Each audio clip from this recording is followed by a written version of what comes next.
7월 12일 금요일 예레미야 11장 18절에서 12장 6절인데요. 오늘은 예레미야 12장 5절 한 구절만 읽고 말씀을 전하도록 하겠습니다. 만일 내가 보행자와 함께 달려도 피곤하면 어찌 능히 말과 경주하겠느냐. 네가 평안한 땅에서는 무사하려니와 요단 강물이 넘칠 때에는 어찌하겠느냐. 아멘. 오늘은 너의 한계를 제한하지 말라라는 제목으로 하나님 말씀을 나누고자 합니다. 여러분, 저는 오늘 말씀을 묵상하면서 어떤 단어가 제일 먼저 떠올랐냐면 진퇴양난이라는 단어가 떠올랐습니다. 왜냐하면 예레미야가 앞으로 나아가지도 못하고 뒤로 물러서지도 못하는 마치 그런 상황에 처해 있는 것처럼 느껴졌기 때문입니다. 오늘 예레미야 11장 18절부터 23절까지는 예레미야가 동족들로부터 배척을 받고 있습니다. 그런데 왜 동족들로부터 배척을 받고 있습니까? 그것은 하나님의 그 심판의 메시지를 예레미야가 선포했기 때문입니다. 예레미야가 이렇게 동족들로부터 배척을 당하고 고난을 당한 것은 그가 하나님의 말씀에 순종했기 때문입니다. 하나님의 말씀에 불순종해서 고난을 당하는 것이 아니라요, 하나님의 말씀에 순종했음에도 불구하고 동족들로부터 배척을 당하고 극심한 고난을 겪고 있는 것입니다. 어느 정도냐면 예레미야 11장 19절에 보니까 나는 끌려서 도살 당하러 가는 순한 어린 양과 같으므로 그들이 나를 해하려고 꾀하기를 우리가 그 나무와 열매를 함께 박멸하자, 그를 살아있는 자의 땅에서 끊어서 그의 이름이 다시 기억되지 못하게 하자 함을 내가 알지 못하였나이다 라고 얘기합니다. 저는 이 끌려서 도살 당하러 가는 순한 어린 양, 이 표현을 통해서 예레미야의 고난이 마치 예수님께서 그 어린 양이 끌려가서 십자가에 매달리시는 그런 이미지가 오늘 나타나고 있구나 라는 생각이 들었습니다. 얼마나 예레미야가 고통스러웠으면 이런 말을 할까요? 그래서 예레미야는 11장 20절에서 이렇게 얘기합니다. 공의로 판단하시며 사람의 마음을 감찰하시는 만군의 여호와여, 나의 원통함을 주께 아뢰었사오니 그들에게 대한 주의 보복을 내가 보리이다 하였더니. 우리는 이 말씀을 통해서 예레미야의 인간적인 모습을 볼 수 있습니다. 정말로 고통스러워서 보복을 해달라고 얘기하는 겁니다. 물론 이것은 하나님의 사역을 대적하는 자들에 대한 보복을 의미하는 것이기에 무조건 부정적인 고백으로 볼 수는 없습니다. 그러나 우리는 이 모습 속에서 예레미야의 인간적인 모습, 연약한 모습을 보게 됩니다. 그런데 저는 이 말씀을 묵상하면서 한편으로는 참 위로가 되었습니다. 예레미야도 우리와 똑같은 성정을 가진 사람이구나. 예레미야도 특별한 자가 아니구나. 그런데 하나님께서 그런 예레미야를 사용하십니다. 그런 예레미야를 사용하신 하나님이시라면 저와 여러분도 사용하시겠구나. 그런 생각이 들면서 한편으로 위로가 되고 또 기대감이 생기기도 했습니다. 혹시 여러분들은 어떻습니까? 여러분들은 내 스스로 나의 한계를 제한하고 있지는 않습니까? 나는 할 수 없어, 나는 연약한 자야 라고 말하고 있지는 않습니까? 물론 그 말이 얼핏 봐서는 굉장히 겸손한 표현일 수 있습니다. 그러나 가만히 생각해 보면 교만한 말입니다. 왜인 줄 아십니까? 하나님께서 사용하시겠다, 하나님께서 너를 지명하여 놀라운 하나님의 그 사역에 사용하시겠다 말씀하시는데 나는 할 수 없습니다. 그렇게 말하는 것은 하나님을 신뢰하지 못하는 교만의 태도이기 때문입니다. 사실 예레미야의 자신 없어하는 모습은 예레미야 1장에서도 나왔었죠. 예레미야 1장 6절에 뭐라고 얘기합니까? 나는 아이라 말할 줄을 알지 못하나이다. 그런 예레미야를 향해 하나님께서 뭐라고 말씀하십니까? 나의 말에 순종하라. 내가 너와 함께하겠다. 두려워하지 말라고 분명하게 말씀하셨습니다.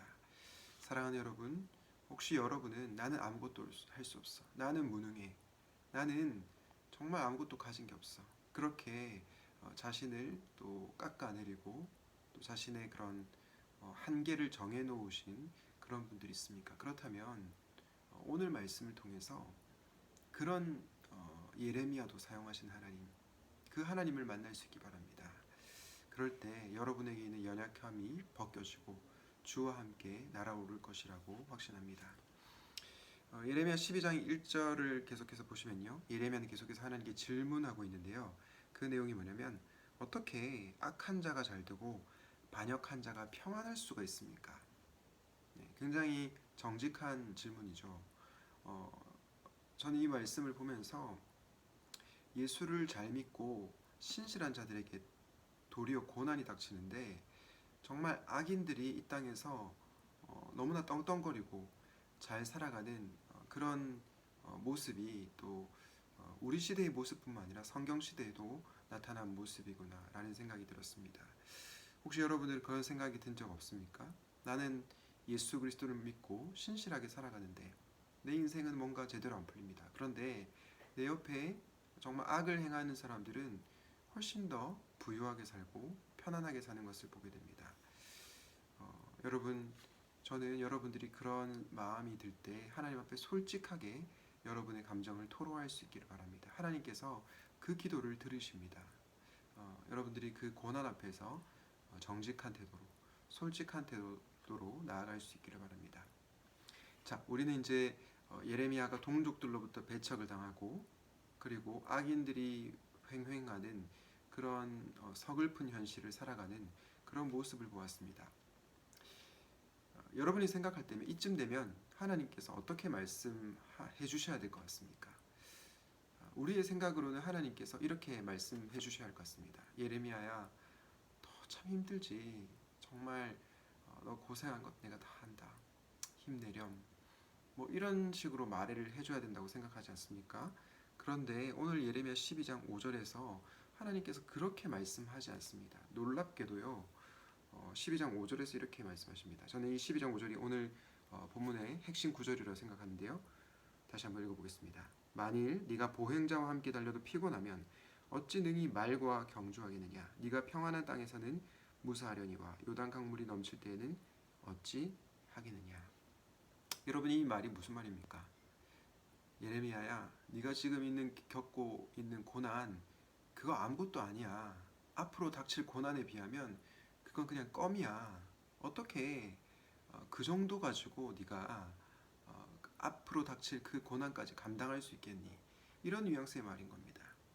어떻게 보면 굉장히 차갑고 냉정한 말씀이죠. 그리고 나서 12장 6절에서 이렇게 말씀합니다. 내 형제와 아버지의 집이라도 너를 속이며 내 뒤에서 크게 외치나니 그들이 내게 좋은 말을 할지라도 너는 믿지 말라. 무슨 뜻입니까? 가까운 형제와 또 가족들이 좋은 말로 너를 설득하려고 해도 그 말 믿지 말고 주님의 말씀을 붙들고 나아가라 이렇게 말씀하는 겁니다. 편안한 삶보다 고독하지만 진리의 길을 걸어가라고 독촉하시고 촉구하시는 것입니다. 저는 예레미야 22장 5절과 6절을 읽는데 솔직히 처음에 하나님께서 너무하신다. 하나님께서 좀 정말 공감을 못하신다. 이런 생각이 들었습니다. 그런데 말씀을 묵상하는 가운데 이 매정해 보이는 하나님의 말씀 속에 주님의 사랑, 하나님의 사랑이 느껴졌습니다. 그 사랑은 어떤 사랑입니까? 예레미야가 더 성장하기를 원하시는 사랑입니다. 자신의 한계를 정해놓지 않고 그 한계를 뛰어넘기를 바라시는 우리 하나님 아버지의 마음인 것입니다. 여러분, 하나님께서 우리가 어느 정도 수준까지 성장하기를 원하실까요? 로마서 8장 29절에 보면 이렇게 말씀합니다. 하나님이 미리 아신 자들을 또한 그 아들의 형상을 본받게 하기 위하여 미리 정하셨다. 하나님께서 누구의 형상을 본받게 하기 위하여 미리 정하셨다고요? 아들의 형상, 예수님의 형상을 본받게 하기 위해서 미리 정하셨다 말씀합니다. 이 말은 하나님께서 우리가 예수님의 수준까지 자라나기를 원하신다는 것이죠. 사랑하는 여러분, 그러므로 우리는 결코 별 볼 일 없는 존재가 아닙니다. 겉으로는 그렇게 보일지 몰라도 사실은 하나님께서 우리를 그냥 별 볼 일 없는 존재로 생각하시고 우리를 내버려 두지 않는다는 것입니다. 저는 여러분들이 이 놀랍고 영광스러운 부르심을 놓치지 않으면 좋겠습니다. 하나님께서 우리가 성장하기를 바라시는데 그냥 적당한 수준이 아니라 예수님에게까지 자라나기를 원하신다는 겁니다. 아들의 형상, 예수님의 형상을 담는 데까지 자라나기를 원하신다는 것입니다. 그러므로 사랑하는 여러분, 여러분의 한계를 제한하지 마십시오. 하나님께서는 저와 여러분을 정말로 예수님의 형상을 담는 데까지 자라나기를 원하십니다. 그것이 하나님의 놀랍고 파격적인 사랑인 것입니다. 여러분, 이 세상에서 잘 먹고 잘 사고 잘 살고 편안하게 살다가는 그런 인생이 아니라 세상에서 가장 고귀하고 가치 있는 인생은 예수님을 닮는 인생이 아닙니까? 저는 그것이 이 세상에서 가장 귀한 인생이라고 믿습니다. 예전에 저희 아내가 힘든 일을 겪고 나서 저에게 했던 고백이 있습니다. 그 고백이 어떤 고백이냐면, 여보, 내가 힘든데 하나님 사랑이 느껴져. 왜냐하면 하나님께서 내가 정말 더 성장하기를 원하시는구나. 그런 얘기를 한 적이 있습니다. 저는 이 말을 듣는데 전율이 느껴졌습니다. 그래, 하나님은 정말로 별 볼 일 없는 우리를 예수님의 수준까지 성장하기를 원하시는구나. 그것이 하나님의 사랑이구나 라는 생각이 들었습니다. 주 안에서 사랑하는 여러분, 혹시 여러분의 인생에 고난이 있습니까? 말할 수 없는 어려움이 있습니까? 진퇴양난의 상황에 빠져 있습니까? 뒤로 물러서지도 못하고 앞으로 나아가지도 못하는 그런 정말 어처구니 없는 그런 상황에 처해 있습니까? 그런데 하나님께서 여러분에게 찾아오셔서 너 힘들지? 위로하시기는커녕 어찌 네가 능히 말과 경주하겠느냐? 네가 어찌 그 정도 수준에 머물러 있기를 원하시느냐? 그렇게 말씀하십니까? 저는 여러분들이 하나님께서 그렇게 채찍질하시고 독촉하시는 것이 하나님의 놀라운 사랑이라는 것을 잊지 마시기 바랍니다. 그것이 바로 성경이 말하는 역설적 진리입니다. 그리고 여러분의 한계를 제한하지 않기를 바랍니다. 바라기는 그저 그런 인생을 살아가는 것이 아니라 고난 가운데서도 하나님의 부르심을 깨닫고 하나님께서 원하시는 그런 수준까지 자라나는 저와 여러분이 되시기를 우리 주님의 이름으로 축원드립니다. 기도하겠습니다.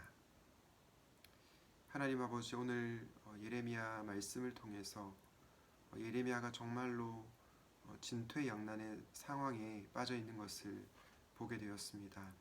동족들로부터는 배척을 당하고 또한 여러 가지 고난을 겪었음에도 불구하고 하나님께서 예레미야에게 내가 너를 위로한다 말씀하시기보다 네가 어찌 그래서 말과 경주를 할 수 있겠느냐 독촉하시는 말씀을 들었습니다.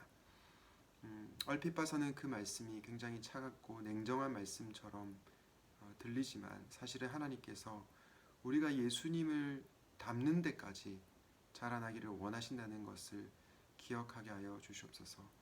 우리가 더 성장하기를 원하시는 하나님의 사랑을 알게 하시고 하나님의 부르심 앞에 온전히 반응하는 저희들이 되게 하여 주시옵소서. 그저 그런 별 볼 일 없는 인생을 살아가는 것이 아니라 하나님의 부르심에 순종함으로 이 세상 사람들이 부러워하는 삶이 아니라 유일한 청중이신 하나님을 기쁘시게 하는 삶을 살아가는 저희 모두가 되게 하여 주시옵소서. 감사드렸고 예수 그리스도 이름으로 기도드렸습니다. 아멘.